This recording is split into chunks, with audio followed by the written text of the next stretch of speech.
بسم اللہ الرحمن الرحیم۔ شروع اللہ کے نام سے جو بڑا مہربان اور نہایت رحم والا ہے۔ ہم بات کریں گے محرم کے مہینے کی فضیلت۔ محرم جو ہے اسلامی کیلنڈر کے حساب سے پہلا مہینہ ہے۔ اسلامی کیلنڈر کا جو پہلا مہینہ ہے، یعنی کہ جو نیا سال ہم ایمان والوں کا شروع ہوتا ہے وہ محرم کے مہینے سے شروع ہوتا ہے۔ قرآن پاک میں بھی اللہ تعالیٰ نے فرمایا ہے کہ ہم نے 12 مہینے بنائے ہیں اور 4 مہینے حرمت والے ہیں، تو ان حرمت کے 4 مہینوں میں محرم کا مہینہ بھی ہے، ذی قعدہ، ذی الحجہ اور محرم، اور چوتھا مہینہ رجب کا ہے۔ ہم نئے سال کے لوگوں کو مبارکباد دیتے ہیں، جبکہ یہ رونے کا مقام ہے کہ آدمی کی زندگی کا 1 سال ختم ہو گیا۔ اگر اس کی 70 سال کی عمر ہے اور 25 سال اس کے گزر گئے تو اس کی زندگی سے 25 سال گھٹ گئے ہیں۔ ہر سال ایک نیا جو دن آتا ہے تو اس کی زندگی سے وہ کم ہو جاتا ہے، وہ سال، وہ مہینہ، وہ دن، وہ گھڑی، وہ لمحہ۔ لیکن ہمیں یاد رکھنا چاہیے کہ ہمیں اسلامی تاریخ ہمیں معلوم ہونی چاہیے، اسلامی مہینوں کے نام ہمیں معلوم ہونے چاہیے۔ ہمارے عیسائی جو کیلنڈر ہے، جنوری، فروری وغیرہ، ان کے مہینے بھی یاد رہتے ہیں، تاریخیں بھی یاد رہتی ہیں، لیکن اسلامی کیلنڈر کی نہ ہمیں تاریخ یاد رہتی ہے اور نہ ہی ہم لوگوں کے مہینے یاد ہیں۔ کبھی کبھی لوگوں سے، امام سے، عالم سے، کسی سے پوچھ لیتے ہیں کہ کیا تاریخ ہے۔ تو اس لیے ہمیں چاہیے کہ ہمارا جو سال ہے وہ محرم سے شروع ہوتا ہے، دوسرا مہینہ جو ہے صفر کا ہے، تیسرا ربیع الاول ہے، پھر ربیع الثانی ہے، پھر جمادی الاول ہے، جمادی الثانی ہے، پھر رجب ہے، پھر شعبان ہے، پھر رمضان المبارک ہے، پھر شوال المکرم ہے، پھر ذی القعدہ ہے، پھر ذی الحجہ ہے۔ دوسری اہم چیز جو ہے نئے سال میں کہ ہمیں چاہے اسلامی کیلنڈر کے حساب سے ہی نیا سال پتہ چل جائے اور معلوم پڑ جاتا ہے، تب بھی ہم ایک دوسرے کو مبارکباد نئے سال کی نہیں دیں گے، برتھ ڈے نہیں منائیں گے، نیا سال نہیں منائیں گے، کیونکہ ہماری زندگی کا تو 1 سال کم ہو گیا۔ ہمارے لیے رونے کا مقام ہے اور عبرت کا مقام ہے، اپنی زندگی کا محاسبہ کرنے کا مقام ہے۔ ہم اپنی زندگی کا محاسبہ کریں، اپنی زندگی کے بارے میں سوچیں، کس غفلت میں، کس سستی میں، کس فسق و فجور میں ہماری زندگی گزر رہی ہے، اور بقیہ جو ہماری زندگی ہے وہ ہماری زندگی کامیابی کی زندگی بن جائے، کامیاب زندگی بن جائے، کہ ہم اس زندگی کے اندر کامیاب ہو جائیں اور اس کے لیے محنت اور کوشش کریں، نہ کہ یہ کریں کہ نئے سال ہم منائیں، خوشیاں منائیں۔ ارے بھائی، اگر کسی کو ڈاکٹر یہ کہہ دے کہ اس کے پاس، تمہارے مریض کے پاس 5 مہینے کا وقت ہے، 5 مہینے کے بعد یہ مر جائے گا، اسے کینسر ہے،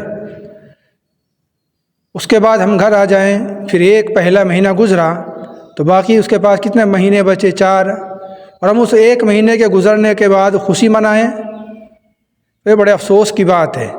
بھائی، باقی اس کے پاس ہمیں غم کرنا چاہیے کہ اس کے پاس اب صرف 4 مہینے بچے ہیں۔ ایسے ہی ہماری زندگی اگر 100 سال کی ہے تو ہر سال 1 سال گھٹ رہا ہے، زندگی کٹ رہی ہے وقت کی تلوار سے۔ روزانہ صبح کو سورج نکلتا ہے، شام کو ڈوبتا ہے، اور ہماری زندگی سے دن اور رات یہ ایک آرہ ہے جو ہماری زندگی کو دھیرے دھیرے کاٹ رہا ہے اور موت پر کٹ جائے گا، ختم ہو جائے گا۔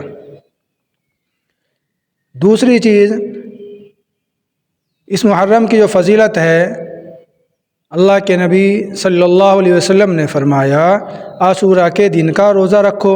رمضان مبارک سے پہلے عاشوراء کا روزہ مسلمانوں کے اوپر فرض تھا، اس لیے اس کا عاشوراء کا روزہ رکھتے تھے اور اس کی فضیلت آئی ہے۔ لیکن اللہ کے نبی صلی اللہ علیہ وسلم نے فرمایا کہ ہم یہودیوں کی مشابہت نہیں کریں گے، ہم عاشوراء کے ساتھ 9 محرم کا روزہ رکھیں گے یا پھر اس کے ساتھ ہم 11 محرم کا روزہ رکھیں گے۔ تو محرم کے اندر جو فضولیات ہیں وہ تمام کے تمام خرافات ہیں، ان سے ہمیں بچنے کی ضرورت ہے۔ اور اس محرم میں جو ہمارے کرنے کا کام ہے وہ یہی ہے کہ اپنے دن تاریخ تو یاد رکھیں لیکن مبارکباد نہ دیں، اور عاشوراء کا روزہ رکھنے کی کوشش کریں، رکھنا مستحب ہے۔ اور ایک جگہ یہ بھی آیا ہے کہ عاشوراء کے دن اپنے بال بچوں پر خرچ میں فراوانی کرے، کشادگی کرے، تو پورے سال اللہ تبارک و تعالیٰ کی طرف سے اس کا رزق کشادہ کر دیا جاتا ہے۔ اس مبارک مہینے میں رونا پیٹنا، ان کی شیعہ حضرات کی طرح اپنے آپ کو مارنا گلانا زخمی کرنا، یہ سب ہمارے لیے نہیں ہے۔ اس محرم کو محرم ہی مانیں، کیونکہ حضرت حسین رضی اللہ تعالیٰ عنہ کا جو واقعہ ہے، کربلا کا جو واقعہ ہے، وہ بہت بعد کا واقعہ ہے۔ اس واقعے کی وجہ سے محرم کی فضیلت نہیں بڑھی، کیونکہ جو واقعہ پیش آیا ہے وہ سن 61 ہجری میں تقریباً آیا ہے، اور دین مکمل اللہ کے نبی صلی اللہ علیہ وسلم کے اوپر پہلے ہی ہو چکا ہے۔ آپ کی وفات 11 ہجری میں ہوئی ہے، تو تقریباً کربلا کا جو واقعہ ہے وہ 50 سال کے بعد ہوا ہے۔ تو سن 61 ہجری سے پہلے ہی دین مکمل ہو چکا تھا، مہینوں کی فضیلت اتر چکی تھی، جیسے رمضان مبارک کی فضیلت، شب قدر کی فضیلت، شب برات کی فضیلت، عاشوراء کی فضیلت، عرفے کے روزے کی فضیلت۔ تو یہ تمام چیزیں اللہ کے نبی صلی اللہ علیہ وسلم پر اللہ تبارک و تعالیٰ نے کھول دی تھی اور آپ نے صحابہ کرام سے بیان فرما دی تھی۔ اس لیے یہ سوچنا کہ کربلا کے واقعے کی وجہ سے محرم کے مہینے کی فضیلت بڑھ گئی، تو یہ بے بنیاد ہے، اس کی کوئی اصل نہیں ہے۔ کربلا کا جو واقعہ ہے وہ 50 سال کے بعد پیش آیا ہے، اور اس واقعے سے بھی ہمیں کیا سبق ملتا ہے کہ ظالم کا ساتھ نہ دیں، ظالم کے آگے سر نہ جھکائیں، ثابت قدمی کے ساتھ اپنے دین پر جمے رہیں، نہ ظلم کریں، نہ ظلم کرنے والوں کا ساتھ دیں، حق کے ساتھ رہیں، حق کے ساتھ کھڑے رہیں، اور جو حق والے ہیں ان کے ساتھ کھڑے رہیں۔ تو یہ مبارک مہینہ ہمیں یہ سبق بھی دیتا ہے۔ اور اس مبارک اس مہینے کے اندر اللہ تبارک و تعالیٰ نے موسیٰ علیہ السلام کی قوم کو فرعون سے نجات عطا فرمائی اس مہینے کے اندر، اس لیے وہ روزہ رکھتے تھے۔ یہ بھی اسی مہینے میں ہوا ہے۔ موسیٰ علیہ السلام اور ان کی امت کو فرعون سے اللہ تبارک و تعالیٰ نے اس مبارک مہینے کے اندر نجات عطا فرمائی ہے۔ اس لیے ہمیں چاہیے کہ ہم صبر کے ساتھ، ہمت کے ساتھ اپنے دین پر جمے رہیں، جیسے حضرت کربلا کے اندر حضرت حسین رضی اللہ تعالیٰ عنہ اور آپ کا خاندان شہید ہوا، لیکن ظالموں کا آگے سر نہ جھکایا۔